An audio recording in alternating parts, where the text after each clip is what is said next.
Welcome to Sweet Life Beat Life. We hope this video helps. You begin by preparing both phones, plug them in, and keep them close.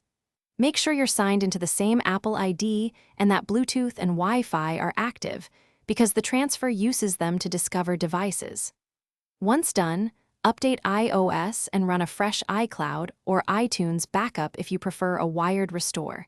This prevents missing data. Start the Quick Start prompt on the new iPhone. Follow on screen pairing, so the migration process can authenticate and begin moving settings and apps. Now decide how to move content. iCloud restore downloads from the cloud, while device-to-device migration copies directly and runs faster. You'll see a screen letting you pick apps, photos, and health data. Enable encrypted backups to preserve passwords and health information. If Wi-Fi is slow, connect both phones with a Lightning or USB-C cable and an adapter.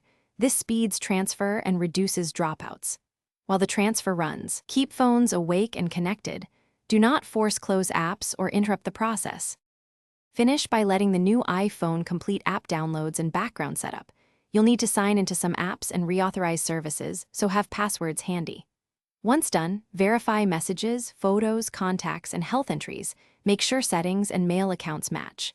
If the transfer stalls or fails, reboot both phones and retry. Prefer a wired transfer for stability or restore from a recent iCloud backup. If problems persist, contact Apple support. Note error messages and steps you tried to speed diagnosis. Thanks for watching. Consider subscribing if we helped you.